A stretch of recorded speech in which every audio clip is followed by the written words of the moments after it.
நீங்க ஒன்டாரியோல புதுசா கார் எடுக்க போறீங்க அப்படி இல்லைன்னு சொன்னா நீங்க ஆல்ரெடி வச்சிட்டு இருக்கிற காரை ட்ரேட் பண்ணிட்டு இன்னொரு காரை மாத்த போறீங்கன்னு சொன்னா கரெக்டா இந்த வீடியோ ஃபுல்லா பாருங்க. கார் ஒன்று நீங்க எடுக்கக்குள்ள நீங்க பார்க்க வேண்டிய 5 முக்கியமான விஷயங்கள் இன்சூரன்ஸ் பாயிண்ட் ஆஃப் வியூல என்னங்கிறது தான் நான் அந்த வீடியோல சொல்ல போறேன். நான் ஒன்டாரியோல லைசன்ஸ் இன்சூரன்ஸ் புரோக்கர். எனக்கிட்ட வார கிளையன்ஸ் ஃபேஸ் பண்ற மிக முக்கியமான 5 பிரச்சனையை பத்தி அந்த வீடியோல காய்க்க போறேன். சோ இது இப்ப தேவைப்படாடி ஃபியூச்சர்ல தேவைப்படலாம். சோ வீடியோ சேவ் பண்ணி வச்சுக்கொள்ளுங்க. முதலாவது கார் வாங்கக்குள்ள கட்டாயம் எப்படி நீங்க மைலேஜ் நல்ல கார் தருதா அப்படி இல்லைன்னு சொன்னா கார் அழகா இருக்கான்னு சொல்லி பாக்குற மாதிரி கட்டாயம் அந்த கார் ஒரு ஹை டெஃப்ட் வெஹிக்கிள் குரூப்புக்குள்ள வருதாங்கிறத பாருங்க. அப்படி உங்களோட கார் ஹை டெஃப்ட் வெஹிக்கிள்ங்கிற அந்த குரூப்புக்குள்ள வரும்னு சொன்னா மேக்சிமம் அதை அவாய்ட் பண்றது நல்லது. ஏன்னு சொன்னா இப்ப இங்க ஒன்டாரியோல எல்லாம் பாத்தீங்கன்னு சொன்னா நான் மத்த ப்ரொவின்ஸை பத்தி கதைக்கல. ஒன்டாரியோல கார் களவு போற வீதம் இப்ப கரண்டா கடும் கூடுதலா இருக்கு. அப்படி கார் களவு போறதுல பாத்தீங்கன்னு சொன்னா எல்லா வகையான காருமே களவு போறல அந்த காருக்கு செகண்ட் வேல்யூ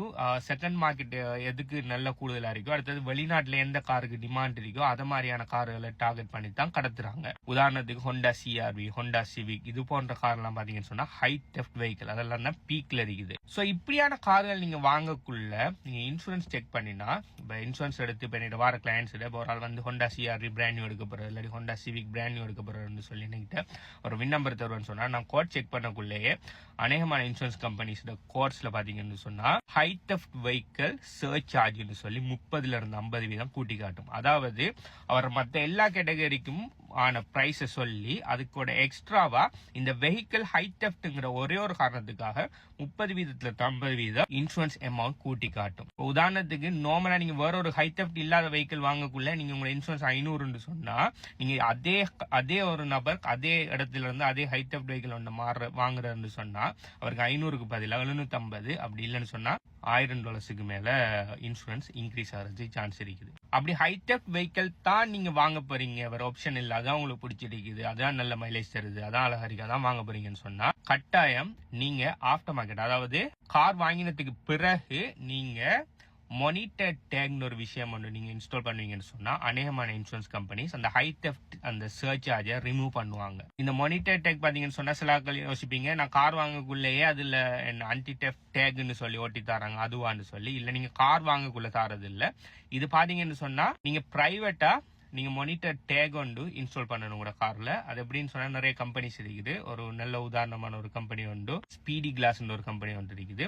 அவங்கள்ட்ட போனா அவங்க உங்களோட கார்ல அந்த மானிட்டர் டேகை இன்ஸ்டால் பண்ணி போட்டு உங்களுக்கு ஒரு ரிசிப்ட் ஒன்று தருவாங்க. அந்த ரிசிப்டை நீங்க இன்சூரன்ஸ் கம்பெனியில கொடுப்பீங்கன்னு சொன்னா அந்த ஹை டெஃப்ட் சார்ஜ்னு சொல்லி சர்ச் சார்ஜ்னு சொல்லி அவங்க இன்க்ரீஸ் பண்ணதை நார்மலா ரிமூவ் பண்ணிட்டு உங்களுக்கு ஒரு டிஸ்கவுண்ட் ஒன்று தருவாங்க. ஆனா இப்படி நீங்க அதை அடிஷனலா வாங்கி போட்டுறதுக்கு $300-400 சரியான எக்ஸாக்ட் பிரைஸ் சரியா $300-400 நீங்க அதை வாங்கணும். பிளஸ் அதை இன்ஸ்டாலேஷன் சார்ஜ் ஒரு $100 அப்படி வரும். ஆல்மோஸ்ட் $400-500 நீங்க ஸ்பெண்ட் பண்ணணும் நீங்க கார் வாங்குறதோட சேர்த்து அடிஷனல். ஆனா சில நேரம் அது பூட்டுறதால உங்களுக்கு கிடைக்கிற டிஸ்கவுண்ட் பாத்தீங்கன்னு சொன்னா $100 இருந்து $200 மந்த்லி டிஸ்கவுண்ட் கூட உங்களுக்கு கிடைக்கும். ஒவ்வொரு ஆக்களை பொறுத்து ஒவ்வொரு சிச்சுவேஷனை பொறுத்து அப் டு $200 வரைக்கும் டிஸ்கவுண்ட் கிடைக்கும் அந்த டேக் போட்டீங்க. அப்ப நீங்க அந்த டேக் பூட்டுற பணத்தை ஒரு 3-4 மாதத்திலேயே நீங்க சேவ் பண்ணிடலாம். நீங்க அந்த டேக் போட்டுவீங்கன்னு சொன்னா நீங்க ஹை டெஃப்ட் வெஹிக்கிள் வாங்கலாம். அதாவது எல்லா காருக்குமே நீங்க அந்த இது மானிட்டர் டேக் போட்டுனா உங்களுக்கு டிஸ்கவுண்ட் கிடைக்காது. இத மாதிரியான ஹை டெஃப்ட் வெஹிக்கிளுக்கு அநேகமா கொடுப்பாங்க. மத்த நார்மல் கார்களுக்கும் டிஸ்கவுண்ட் கொடுப்பாங்க. ஆனா அது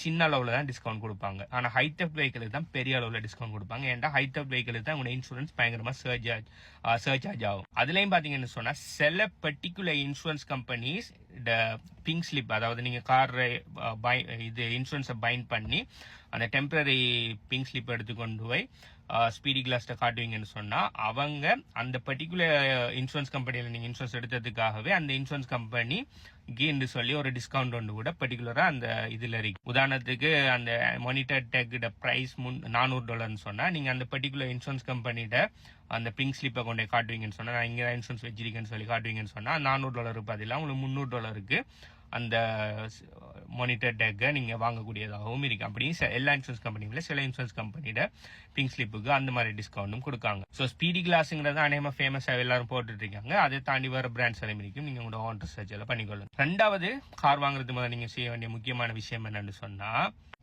காரை போய் வாங்கினதுக்கு பிறகு இன்சூரன்ஸ் தேடாம முதலாவது காரை போய் பார்த்துட்டு இந்த கார் எடுக்கிறதா இல்லையான்னு சொல்லி டிசைட் பண்ணதுக்கு முதல்ல அந்த காருக்கு எவ்வளவு இன்சூரன்ஸ் வருங்கிறத அதோட வின் நம்பரை வச்சு முதல்ல இன்சூரன்ஸை கால்குலேட் பண்ணுங்க. அதுக்காக 5-10 கார் வின் நம்பரை கொண்டாந்து எல்லாத்துக்குமே இன்சூரன்ஸ் கேட்டா எந்த இன்சூரன்ஸ் புரோக்கரும் ஏஜென்ட்டோ அதை தர மாட்டாங்க. ஜஸ்ட் ஒரு காரை டிசைட் பண்ணிட்டீங்க, ஃபைனலைஸ் பண்ணிட்டீங்க, இந்த காரை தான் நீங்க வாங்க போறீங்கன்னு சொல்லி ஃபைனலைஸ் பண்ண ப்ரோ அந்த கார் வின் நம்பர் எடுத்து உங்களோட இன்சூரன்ஸ் புரோக்கர்ட்டோ ஏஜென்ட்டோ கொடுப்பீங்கன்னு சொன்னா ஒரு இன்சூரன்ஸை செக் பண்ணி சொல்லுவாரு உங்களுக்கான இன்சூரன்ஸ். ஜஸ்ட் பிகாஸ் உங்களோட ஃப்ரெண்டுக்கு $300 இன்சூரன்ஸ் வருங்கிறதுக்காக உங்களுக்கும் இன்சூரன்ஸ் $300 வரும்னு சொல்லி எந்த விதமான கேரண்டியும் இல்ல. இன்சூரன்ஸ்ங்கிறது 10-15 விஷயத்துல தங்கி இருக்குது. ஈவன் தான் உங்களோட ஃப்ரெண்டும் நீங்களும் ஒரே இடத்துல இருந்து ஒரே கார் தான் அவரும் வச்சிருக்காரு, நீங்களும் அதே கார் வாங்க போறீங்கன்னு சொன்னா அவருக்கு 300 வரக்குள்ள உங்களுக்கு 500 வரதுக்கு கூட சான்ஸ் இருக்குது. ஸோ நிறைய விஷயத்துல தங்கி இருக்கு. அதனால தயவு செய்து காரை டிசைட் பண்றது முதல் இன்சூரன்ஸ் முதல்ல செக் பண்ணிட்டு அதுக்கு பிறகு காரை டிசைட் பண்ணுங்க. இந்த 3வது முக்கியமான விஷயம் பாத்தீங்கன்னு சொன்னா ரெண்டுமே கிட்டத்தட்ட ஒன்று தான். நீங்க லக்ஸரி வெஹிக்கிள் வாங்க போனாலோ அப்படி இல்லாட்டி ஸ்போர்ட்ஸ் மாடல் வெஹிக்கிள் வாங்க போனாலோ மற்ற வாகனத்தோட ஒப்பிடக்குள்ள இந்த வாகனங்களுக்கு பாத்தீங்கன்னு சொன்னா இன்சூரன்ஸ் ஹையா தான் இருக்கு. 5வது முக்கியமான விஷயம், ஒரே கார்ல பிராண்ட் நியூ கார் வாங்கி அதை ஃபைனான்ஸ் லீஸ் போடக்குள்ள நீங்க கட்டாயம் ஃபுல் இன்சூரன்ஸ் தான் போடணும். ஓகே, அப்படி ஃபுல் இன்சூரன்ஸ் போடக்குள்ள உங்க இன்சூரன்ஸ் கூட வரும். ஆனா அதே இது நீங்க ஒரு $5,000-4,000 இல்லாட்டி ஒரு $7,000-8,000 ஒரு யூஸ்ட் கார் ஒன்றை வாங்கி அதுக்கு ஒன் வே இன்சூரன்ஸ் போடுவீங்கன்னு சொன்னா உங்களுக்கு ஃபுல் இன்சூரன்ஸ் போடுறதை விட ஒன் வே இன்சூரன்ஸுக்கு இன்சூரன்ஸ் பிரீமியம் குறைய வரும். ஆனா என்ன, நாளைக்கு உங்களோட ஃபால்ட்டில் ஆக்சிடென்ட் நடந்தாலோ அப்படி இல்லாட்டி காருக்கு ஏதாவது உடைஞ்சாலோ உங்களோட கார் இணக்கிறதுக்குரிய பணத்தை இன்சூரன்ஸ் கம்பெனி தராது நீங்க ஒன் வே இன்சூரன்ஸ் போடக்குள்ள. அதை தேர்ட் பார்ட்டி இன்சூரன்ஸ் சொல்லுவாங்க.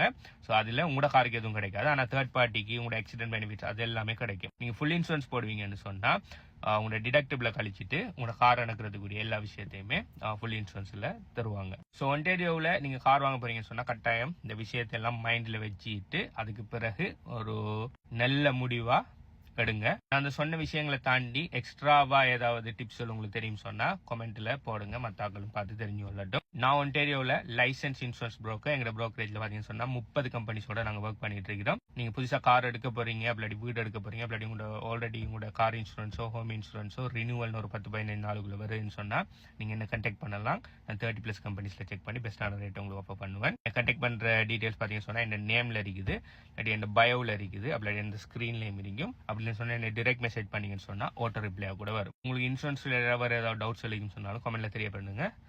அதுக்கு நான் கமெண்ட்ல ஆன்சர் பண்ணேன், அப்படி இல்லாட்டி I will try to to a video. By.